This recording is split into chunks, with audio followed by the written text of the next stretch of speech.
Mahanadi serial Lakshmi Priya ரொம்ப கோவத்தோட break down ஆகி ஒரு போஸ்டர் ஷேர் பண்ணியிருக்காங்க. மகாநதி சீரியல்ல விஜய் காவேரி அப்படின்னு இவங்களோட பேருக்கே ஏகப்பட்ட ரசிகர்கள் இருக்காங்க. ஸோ அந்த ஃபேன்ஸ் எல்லாமே ஒரு படி மேலே போயிட்டு விஜய் காவேரியை ஒன்று சேர்த்து வச்சு பேசுறது அப்படின்னு பல விஷயங்களை பண்ணிட்டு இருந்தாங்க.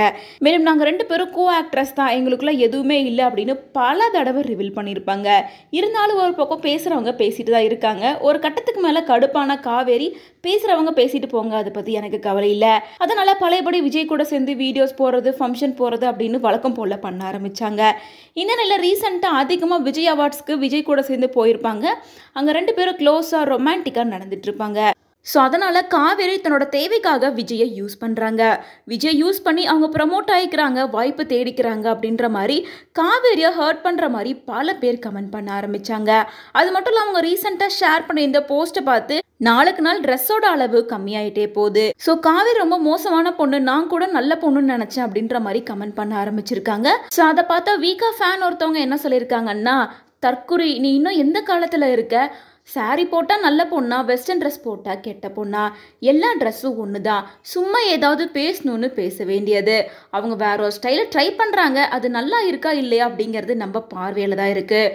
ஸோ அப்படி ஃபேன்ஸ்குள்ளாரே மாற்றி சண்டை போயிட்டுருக்கு. அப்படிங்கிறனால முதல் முறையாக லக்ஷ்மி பிரியாவே இதுக்கு ஃபுல் ஸ்டாப் வைக்கிற மாதிரி ரொம்ப கோவத்தோட ஒரு போஸ்டர் ஷேர் பண்ணியிருக்காங்க. நான் ஒரு நடிகை இருக்கிறதுனாலையோ அல்லது இல்லை அப்படின்னா நான் சோசியல் மீடியாவில் இருக்கிறதுனால என்னை பற்றி எதை வேணால் பேசுகிறதுக்கு உங்களுக்கு எந்த உரிமையும் கிடையாது. உங்களுக்கு ஊறுகாய் வேணும்னா உங்கள் வீட்டில் போய் எடுத்து சாப்பிடுங்க. எனக்கு யாரை பிடிக்கணும், நான் யார் கூட ரிலேஷன்ஷிப் வச்சுக்கணும், நான் யாரை கல்யாணம் பண்ணிக்கணும், இதெல்லாம் என் குடும்பத்தில் இருக்கவங்களுக்கும் எனக்கும் இருக்க தனிப்பட்ட பர்சனல் விஷயங்கள். தயவு செஞ்சு என்னை தொடர்பு படுத்தி ரிலேஷன்ஷிப் வச்சு வதந்திகளை பரப்பாதீங்க. இந்த மாதிரி பேசுகிறத நிறுத்துங்க.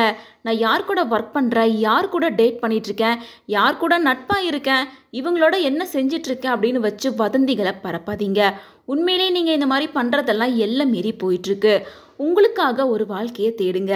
இந்த வயசில் பொண்ணுங்க நாங்கள்லாம் ராக்கெட் ஓட்டி உலகம் கடந்து மாற்றங்களை உருவாக்குற காலத்தில் நான் இருக்கோம். ஆனால் உங்களை மாதிரி மோசமான எண்ணங்கள் இருக்கிறவங்க இது போன்ற சின்னத்தனமான விஷயத்தை பேசி பேசி பெண்களோட இமேஜை நாசமாக்கிட்டு இருக்கீங்க. உங்களால் உங்கள் கேவலமான அசிங்கமான மைண்டை அடக்க முடியல. இப்படிலாம் பேசித்தான் ஆகணும்னா உங்கள் மகள்கள், சகோதரிகள், அவங்கள பற்றி இப்படி பேசுங்க அப்படின்னு ரொம்ப கோவத்தோட இந்த போஸ்டர் ஷேர் பண்ணியிருக்காங்க. மேலும் இதை பற்றி எங்களோட ஒப்பீனியன் என்ன அப்படின்றத மறக்காமல் கமெண்ட்ஸ் மூலமாக ஷேர் பண்ணுங்கள்.